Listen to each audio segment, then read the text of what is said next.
Hey, it's Craig. I just wanted to let you know that you can listen to Canadian History X early and ad-free on Amazon Music, included with Prime. To determine what was Canada's greatest song, I ran a poll from December 2023 to May 2024 on my Twitter, X, and Threads profiles. I started with 300 songs of every genre and created a cross-section of 70 years of Canadian music. Over those 5 months, there were 9 rounds of voting and 1.5 million votes cast. And it all came down to one winning song that told the story of a legend that lives on from the Chippewa on down to the big lake they call Gitchagumi. One that any Canadian could recognize instantly by its haunting opening chords. It was written and performed by one of our greatest singer-songwriters, Gordon Lightfoot, as he sings of a lake that never gave up its dead when the November skies turned gloomy. Next time you listen to the song, know there is much more to the tale than the ending. I'm Craig Baird, this is Canadian History X, and today we're sailing on a doomed American ship. This is the story of the Edmund Fitzgerald.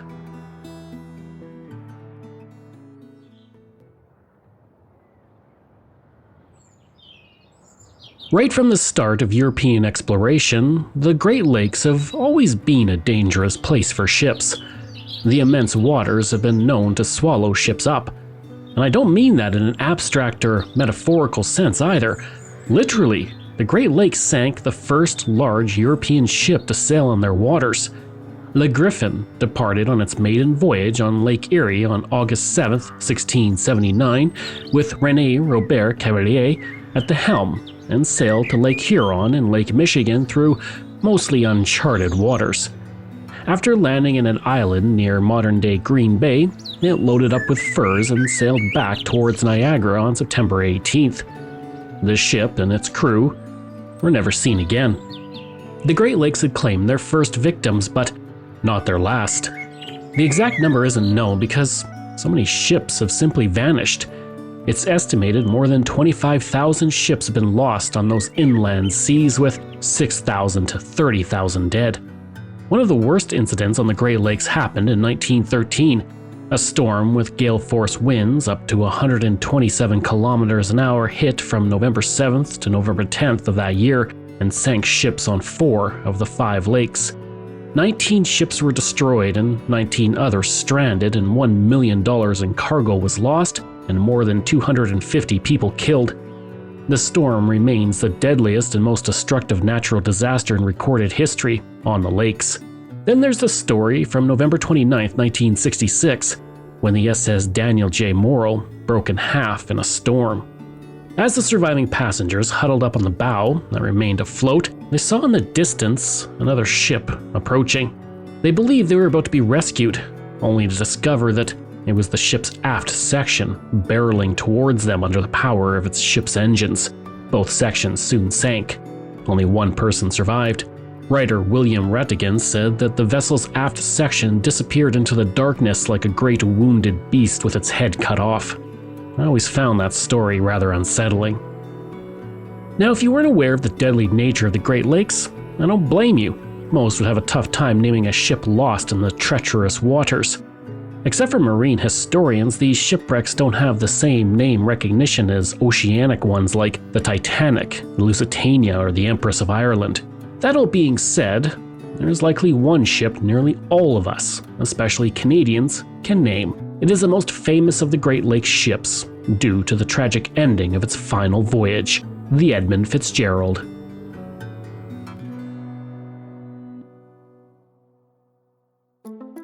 The Edmund Fitzgerald was a legend long before it became a story of tragedy and loss.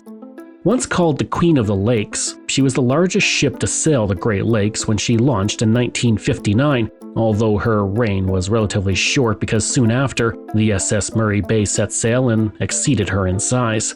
Regardless, the Edmund Fitzgerald was the largest to ever be lost on the lakes, and her story begins in 1957 when the Northwestern Mutual Life Insurance Company began to heavily invest in iron and minerals.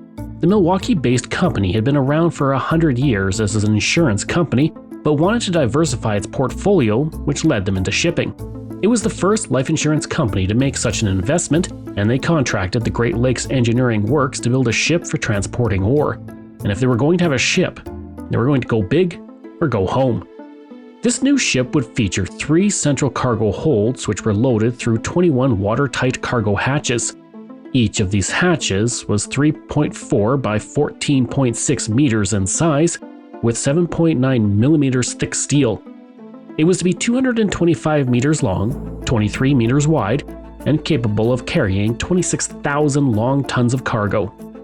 The company requested that it be built within 30 centimeters of the maximum length allowed for passage through the St. Lawrence Seaway, so it could barely travel from Lake Superior to the Atlantic Ocean. Easily the biggest ship in the Great Lakes, with a propeller that weighed 27 tons and was 6 meters in diameter. And in all, this behemoth cost $7 million to make. She was only 40 meters shorter than the famous Titanic, whose heart goes on through pop culture.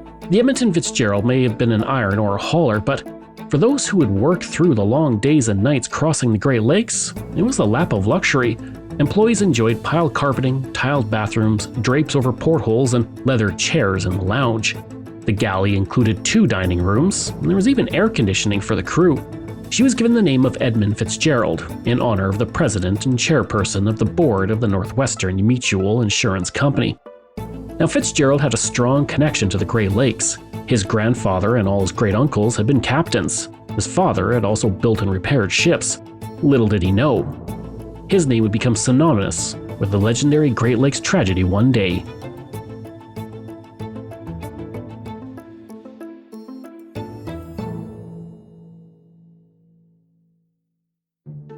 Ken Garland, the mechanical superintendent of Great Lakes Engineering Works, couldn't hold in his excitement the day before the launch. He said, "We're so proud of her. Isn't she beautiful? Isn't that a dandy-looking stern? I won't sleep tonight. That's how worried I am. None of us will sleep. It isn't that we're really expecting anything to go wrong, but there's always the chance." The big day came in the spring of 1958. Now, I'm not a superstitious man. Yes, I don't wash my Edmonton Oilers jersey during the playoffs, but that isn't superstition. That's science. However, if I were a believer in bad omens and superstitions, I may have been a bit worried following the launch of the Edmund Fitzgerald. Here's why. On June 7, 1958, 15,000 people gathered at the Milwaukee dry dock to watch the great ship enter the water for the first time. Elizabeth Fitzgerald, Edmund's spouse, took a bottle of champagne and smacked it against the bow of the ship to christen it. The breaking of champagne over the bow of a ship is meant to bring good fortune on voyages. The practice evolved from the Vikings, who sacrificed slaves or goats to win favor with the sea god. By the 15th century, a representative of the King of England would name a ship, drink a goblet of wine, and sprinkle the remains over the deck at 4 points, then would throw the goblet overboard. At the turn of the 18th century, that ceremony had evolved into smashing a bottle of champagne over the bow. The problem is, when Elizabeth Fitzgerald hit the ship with the bottle, it didn't break. She tried again. Same result. There was probably some murmuring in the crowd that such a thing was a bad omen. Finally, on the 3rd try, Elizabeth broke the bottle, and the crowd cheered. Now the ship was ready, and as the behemoth slid into the Great Lakes for the first time, another cheer erupted. That cheer soon turned into screams, as the ship produced a massive wave that swamped the spectators, knocking them off their feet and pulling them towards the water where the great ship seemed to be thrashing. One man in the crowd suffered a heart attack and later died, and in the chaos, the ship hit the pier. To the spectators, it seemed like the ship was trying to climb out of the water. Not a great start, but once she started hauling ore, she was almost perfect. Here is John Bacon, author of The Gales of November, the untold story of the Edmund Fitzgerald. When Miss Fitzgerald, Edmund Fitzgerald's wife, tries once, tries twice to break the magnum of champagne on the bow of the ship and fails, and does not get it right till the 3rd time, trust me, already, these guys are freaking out a little bit, and it takes more than half an hour to get this gigantic leviathan of a ship off its stilts, basically, shoved into the water. Now, there are about 15 guys who had the job of being underneath that ship to shove that thing to the water. That is not a job that I'm signing up for, by the way. So I'm glad that part worked out. But nonetheless, there are 15,000 people there to witness this. That is more than the Detroit Tigers averaged that season per game. So this is a very big deal. And the Detroit Free Press, Detroit News, and others said, this is the greatest object ever pushed into the Great Lakes. And it really was at the time. On September 22, 1958, she began 9 days of trials before starting her life on the Great Lakes. While the ship was built by Northwestern Mutual, its day-to-day operation was under Oglebay Norton Corporation, who signed a 25-year contract, and the ship became the flagship of their Columbia transportation fleet. For the first decade of her service, it was considered one of the safest of the Great Lakes. She was nicknamed the Fitz, Pride of the American Side, Mighty Fitz, Toledo Express, Big Fitz, and, in hindsight, the unfortunate moniker of the Titanic of the Great Lakes. On each of her trips, she took 4.5 hours to load and 14 hours to unload. Usually, she was going back and forth between Superior, Wisconsin, and Detroit, Michigan, a trip that took 5 days. And people actively tried to see the ship when it was near. Her captain at the time, Captain Peter Pulser, blasted music over the ship's intercom system for the crowds while passing through the St. Clair or Detroit rivers. When he passed through the Sioux Locks, he came out of the bunkhouse with a bullhorn to entertain tourists with facts and a running commentary on details relating to the great ship. By 1969, the Edmund Fitzgerald was celebrating 8 straight years without injury. She also set a record for a single trip by carrying 27,402 long tons of ore. But from then on, fortunes began to sour.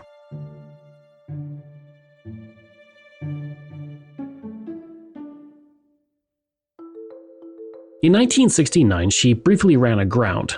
That same year, she had a diesel-powered bow thruster installed to improve maneuverability. A year later, she suffered a minor collision with the SS Hochelaga. Then, that same year, she struck the wall of a lock, something she repeated in 1973 and 1974. In 1974, she lost her original bow anchor in the Detroit River. All these incidents were relatively minor and passed off as little more than the occasional bad luck or mishap. By 1975, she had completed 748 round trips of the Great Lakes, covering a distance equal to 44 trips around the world. She also continued to take on passengers, including the occasional company guest. A man who sailed on her, Frederick Stonehouse, said, "Stewards treated the guests of the entire VIP routine. The cuisine was reportedly excellent and snacks were always available in the lounge. A small but well-stocked kitchenette provided the drinks. Once each trip, the captain held a candlelight dinner for the guests, complete with mess-jacketed stewards and special clam digger punch."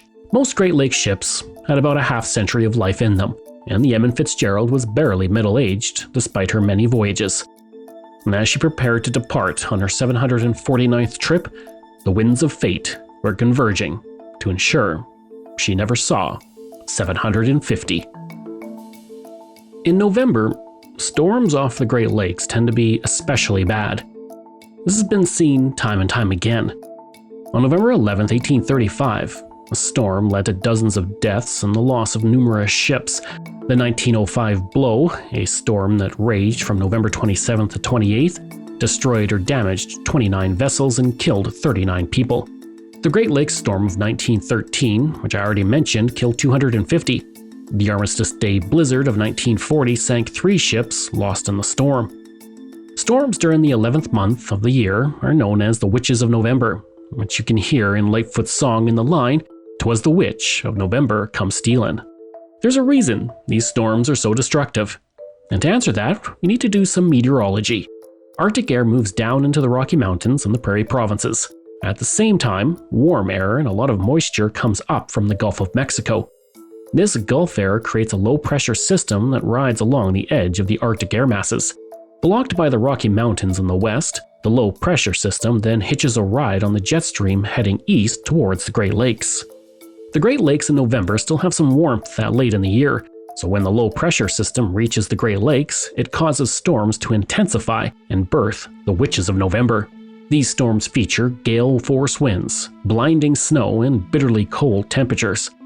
Before those forces converge, though, the weather is often calm and lovely, giving a false sense of security to ship captains who sail out into awaiting disaster. Ernest McSorley was at the helm of the Edmund Fitzgerald on November 9, 1975. Born in Spencerville, Ontario in 1912, he moved to the United States with his family when he was 11 and fell in love with being on the water. Over the next 40 years, he became a veteran sailor on the Great Lakes and the world's oceans. That experience meant he was respected as being a skillful master. Here again is John Bacon. He was the most experienced. He was the best captain in the Great Lakes. Everyone says this, even now. Even his rivals say this.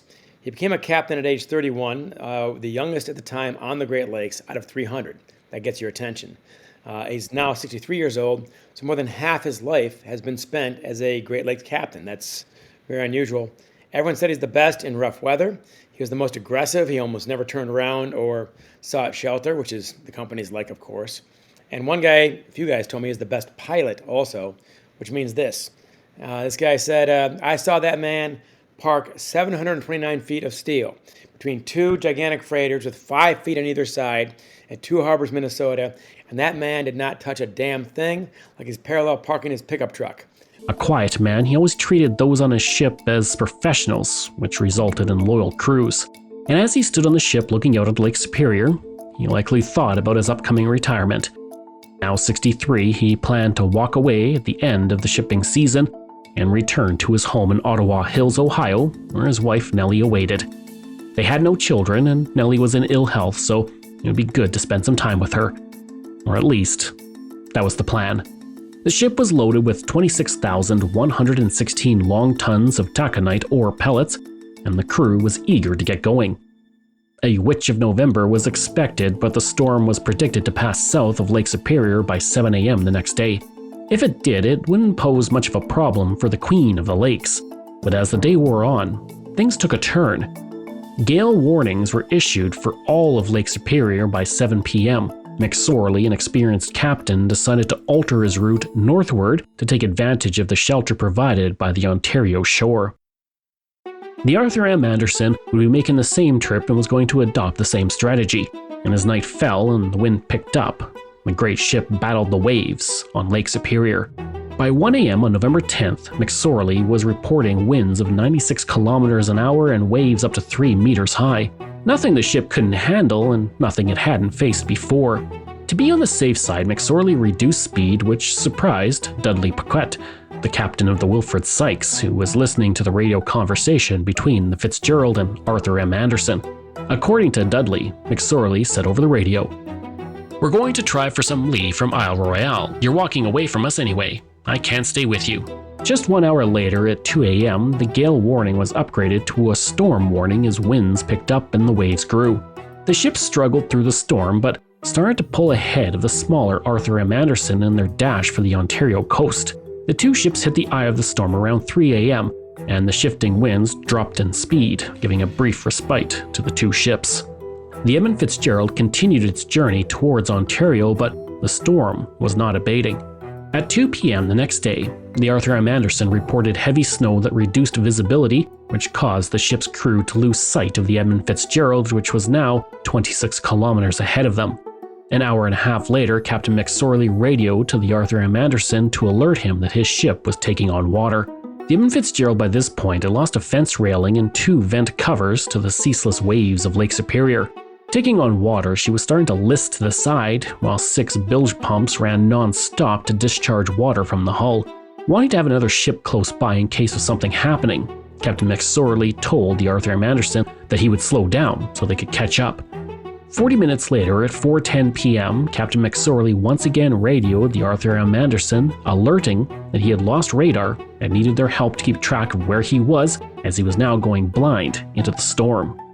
Captain Cooper on the Anderson began to direct McSorley towards Whitefish Bay, where the ship could be sheltered somewhat from the storm.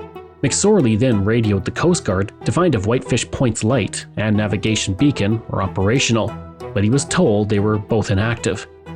Over on the Ava-Force, the ship was battling the waves nearby, and Captain Cedric Woodward heard McSorley tell his crew over the radio not to allow anyone on deck, adding, "I have a bad list. I've lost both radars and I'm taking heavy seas over the deck in one of the worst seas I've ever been in." The storm had no plans of slowing down.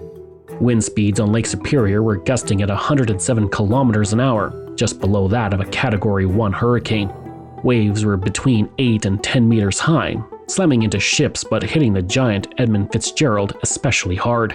At 7:10 p.m., Captain Cooper of the Arthur M. Anderson radioed the Edmund Fitzgerald to warn him about an upbound ship heading in his direction and to ask how the ship was faring in the water. Captain McSorley radioed back and said, "We are holding our own." And that was it.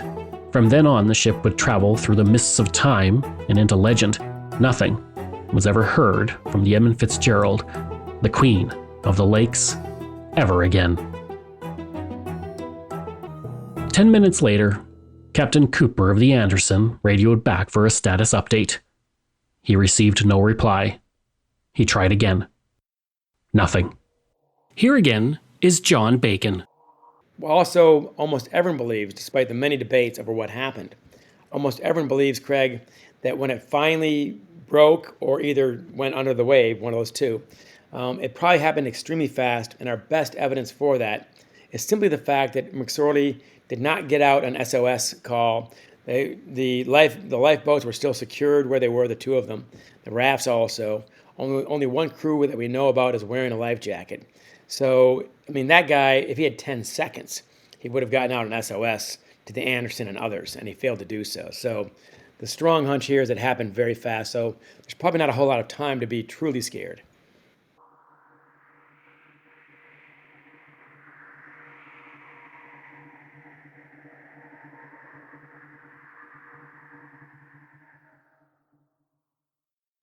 Captain Anderson looked down at the radar and he saw that the great ship wasn't registering. She had simply vanished into thin air. Captain Cooper knew instantly what had happened. The ship had been claimed by Lake Superior.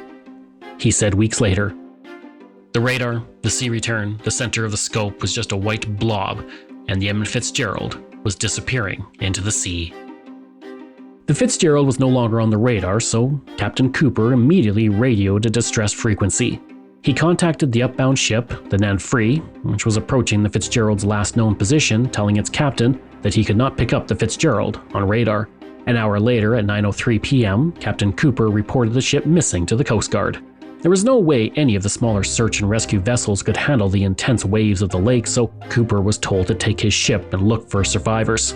An hour and a half later, all vessels in the area around Whitefish Bay were told to assist in the search. This brought out SS William Clay Ford, SS Hilda Marjane, and the Woodrush to join the Anderson in their efforts.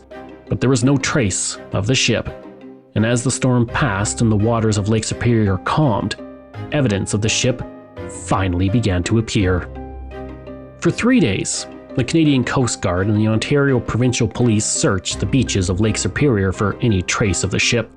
Along the shoreline and on the lake itself, rafts, lifeboats, and a lot of debris were found, but there was no trace of the crew. No one clinging to a life raft, no bodies floating on the water. Gere Bennett of the Coast Guard stated, "There's a lot of debris, but we haven't found anything that's part of the ship, only things that would have been washed off. We are assuming the ship is sunk." One life raft was found a few days after the Edmund Fitzgerald disappeared, but it was empty. Helicopters flying over reported seeing a large oil slick near its last position. All signs pointed to the complete loss of the ship in the storm. The entire crew of 29 was gone, including 53-year-old Ransom Cundy, the watchman of the ship. He was a former Marine who fought at the Battle of Iwo Jima during the Second World War. John Simmons, aged 62, was the senior wheelman. He was known for his love of jokes, storytelling, and playing pool, and had been McSorley's close friend for 3 decades, and this trip on the Edmund Fitzgerald was supposed to be his last. It was, but not in the way he had hoped. Oliver Champeau, aged 41, was the third engineer and had quit school at 13 to raise his 4 siblings after his father died. He too served with the Marines, but in the Korean War. Robert Rafferty, aged 61, was the cook of the ship. He had spent 30 years on the lakes and often filled in for friends. He wasn't supposed to be on the ship. He was covering for the regular steward who couldn't make the trip. Rafferty was considering retirement when he took that last voyage on the Fitzgerald. The man he replaced, Richard Bishop, had been battling an ulcer for a month. As he was about to board the ship, his condition flared up. Years later, thinking of the loss of his friend and his brush with death, he said, "I didn't believe it. I still don't." Joseph Mays, aged 59, was a special maintenance man. He had also spent 30 years working on the Great Lakes and loved what he did. Like several others, he had planned to retire at the end of the 1975 sailing season. Nolan Church, aged 55, was the porter. He didn't start sailing on the Great Lakes until he was in his 40s, after he decided being a crew member on a freighter would be fun. Before he left, he told his son Rick that the Great Lakes didn't have a hole big enough to swallow the Edmund Fitzgerald. He was wrong. There were many others on that ship that fateful November day, from the youngest, Mark Thomas, who was only 21 and working as a deckhand, to the oldest, Captain McSorley, age 62, who, as we know, wanted to retire at the end of the season. Dolores Ulrich, Captain McSorley's daughter, stated, "The sea was his life. He loved his boat. It was their company's flagship. His whole life was built around the ship." Families lost husbands, sons, and brothers in the tragedy. The emotional loss was tremendous, and so was the financial loss. Edmund Fitzgerald was the costliest wreck of a single ship in the history of the Great Lakes to that point, at $24 million. Despite having a general location where the ship disappeared, it was unknown where exactly the ship was resting. But it would not take long to find it. Early reports on November 13th, 4 days after the storm, suspected the Edmund Fitzgerald to be at the bottom of Lake Superior. After sonar equipment was brought in, a spokesman with the Coast Guard stated, "While the ship hasn't positively been identified, we are pretty certain it's the Fitzgerald." The next day, there was confirmation that the Edmund Fitzgerald was found 24 kilometers west of Dead Man's Cove, Ontario, 161 meters under the water on the Canadian side of the border. On November 17th in Toledo, Ohio, 450 people, including friends and family of the crew, attended a memorial. Nearby at the Bayview Naval Armory, a service was held with a trumpeter playing taps, and over the resting spot of the ship a wreath was placed by a Coast Guard vessel. And while the family of those lost struggled to deal with the loss, the rest of the world turned their attention to determining just the reason for its sinking. A few days after the ship sank, a preliminary report was released. Based on the scans done of the ship at the lake's bottom, it was determined she had broken into two pieces. It was believed the Fitzgerald had suffered a broken security railing and was taking on water through open vents before she sank. It would take years before any more information could be retrieved, but most believed it was a complete structural failure from a large wave hitting the ship. From May 20th to 28th, 1976, the US Navy sent an unmanned submersible down to the wreck site. It discovered that the bow section was sitting upright in the lake mud 52 meters away from the stern section. That section of the ship was at a 50-degree angle from the bow. The iron ore cargo was scattered over a wide area of the lake bottom. In the preliminary inquiry, Lieutenant William Paul of the Marine Inspection Office testified that prior to leaving on its last journey, an inspection found 4 hatches that had small fractures caused by loading and unloading cargo. He said, "It was nothing serious enough to hold the vessel for major repairs." In 1977, a report theorized that the sinking was caused by ineffective hatch closures. The ceaseless crashing of the waves on the ship caused water to pour into the open hatches. The report stated that in the hours leading up to the sinking, the water pouring into the hatches caused a slow but fatal loss of the ship's buoyancy. But the families of the lost crew and several labor organizations criticized this theory, stating it was a slur on the honor of Captain McSorley. They stated he never would have allowed hatches to be opened in a storm, especially with his decades of experience. In 1980, Jean-Michel Cousteau, the son of famed ocean explorer Jacques Cousteau, took the first manned submersible down to the ship. Looking at the ship, he believed she broke up on the surface rather than as she sank beneath the waves of Lake Superior. And for the next 15 years, various expeditions have gone to the wreck to determine how the ship was lost. And from these expeditions, various theories have emerged. Almost immediately after the Edmund Fitzgerald sank, blame was levied against the National Weather Service, who predicted the storm would travel south of Lake Superior. That belief was also one reason the ship set sail rather than waiting out the storm. There were also issues found with navigational charts, which were incredibly out of date, with most of the information coming from surveys done in 1916 and 1919. Subsequent surveys have found that there was a shoal that ran 1.6 kilometers farther east than was shown on charts. If the ship made it to that shoal, it likely would have floundered during the storm. Along with blame, theories abounded over why the ship broke apart either on the surface or as it sank. Through simulations with conditions of 80 km/h winds, it was discovered that every 1 out of 100 waves reached 11 meters in height and every 1 in 1,000 waves reached 14 meters in height. These large waves, hitting the ship moving east-southeast, would have caused the Edmund Fitzgerald to roll heavily. The possibility of a rogue wave was also raised. These waves, while rare, are highly destructive.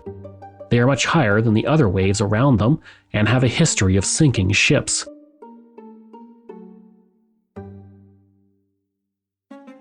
At least 14 rogue waves hit ships in the 20th century and 7 in the 21st century. According to the hypothesis, 3 rogue waves, known as the Three Sisters, hit the Edmund Fitzgerald in the storm. Each was believed to be 33% higher than normal waves. If 3 of those waves hit the ship in succession, they would have caused immense damage. Under this theory, the first wave flooded the deck. Before the water drained, the second wave hit, adding more water by the time the third wave hit. Water would have put too much pressure and weight on the deck, causing structural failure of the Edmund Fitzgerald. The rogue wave theory was backed up by Captain Cooper of the Arthur M. Anderson. He stated in his logs that his ship was hit by 2 30 to 35-foot seas about 6:30 p.m., one burying the aft cabins and damaging a lifeboat by pushing it right down onto the saddle. The second wave of this size, perhaps 35 feet, came over the bridge deck. In an official report, he added, "Then the Anderson just raised up and shook herself off of all that water. Baroof! Just like a big dog. Another wave, just like that first one or bigger, hit us again. I watched those 2 waves head down the lake towards the Fitzgerald, and I think those were the 2 that sent him under." Anderson added there was possibly a third wave that hit his ship, and then continued in the direction of the Edmund Fitzgerald around the same time the ship sank. Why would the 3 waves have sunk the Edmund Fitzgerald and not the Arthur M. Anderson?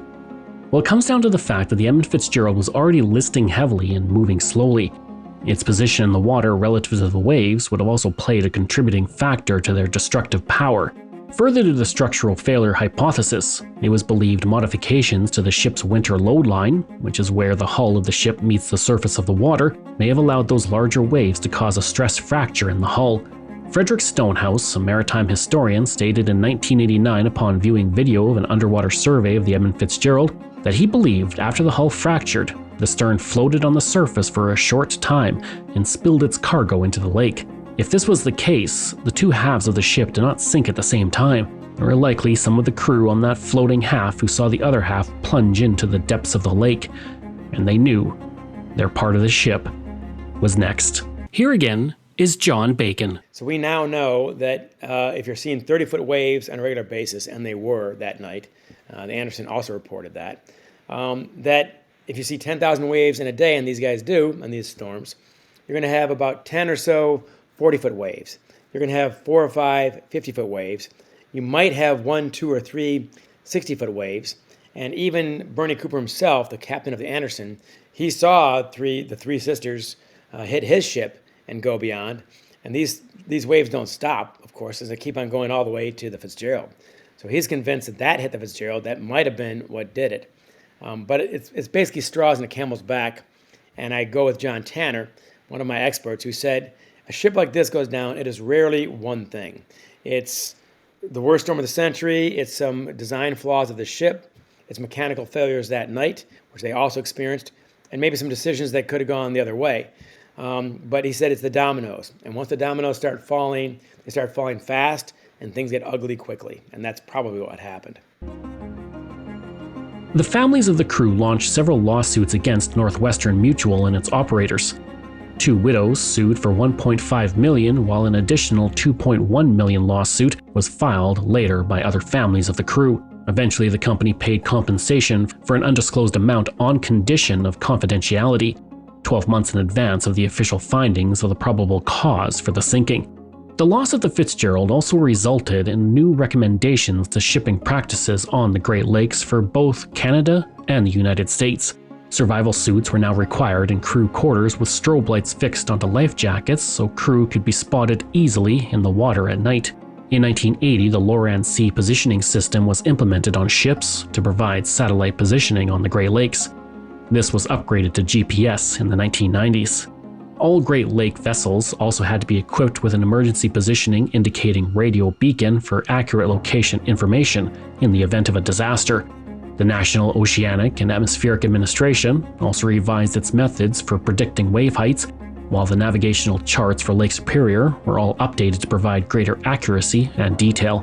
Today, all U.S. ships heading out into the Great Lakes as November approaches have their hatch and vent closures and life-saving equipment inspected to ensure there will be no problems when the ship heads out. There have been many tributes for the lost crew of the Edmund Fitzgerald. The ship's bell, which I mentioned, was retrieved and engraved with the names of the 29 men lost in the disaster. An anchor from the ship that was lost on an earlier trip is now on display at the Dawson Great Lakes Museum in Detroit. Several other artifacts have also been collected and placed in museums along Lake Superior on both sides of the international border. In 2015, the Royal Canadian Mint commemorated the Edmund Fitzgerald with a silver coin. But there is one tribute that eclipses them all.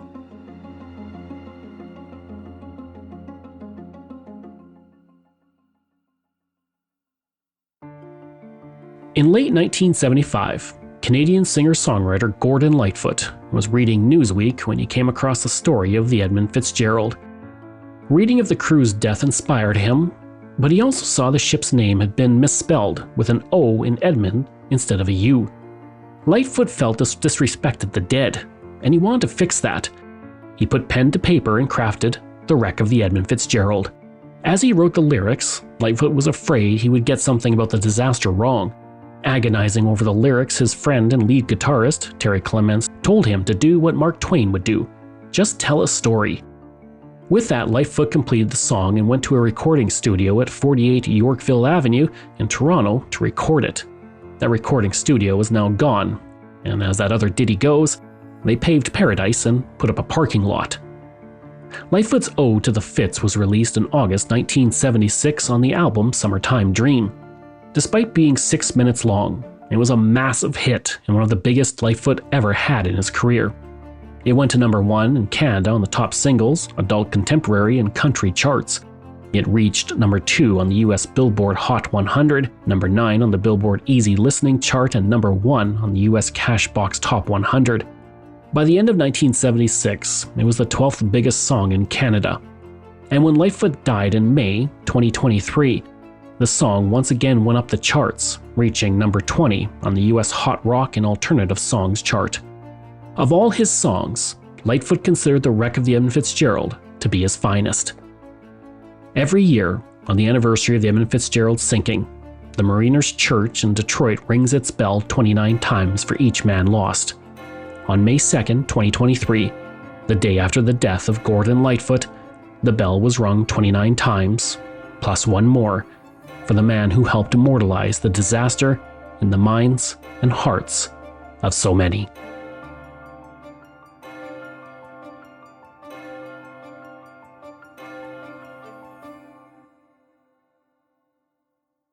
I hope you enjoyed that episode and our look at the wreck of the Edmund Fitzgerald.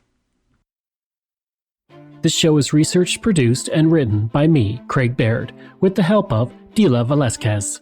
Audio production and design by Rosalind Kufor. If this is your first time listening and you like what you heard, please take a moment and give us a 5-star review to help other people find these amazing stories. And there are so many for you to sink your teeth into. If you enjoy this podcast, then please check out my other podcasts, From John to Justin, Canada, A Yearly Journey, Pucks and Cups, and Canada's Great War. We love hearing from you, so if you have a show topic you want me to cover, email me at craig@canadaehx.com. Or stop by my website and social media. I'll include all of those in my show notes. Until next time, I'm Craig Baird, and this is Canadian History X.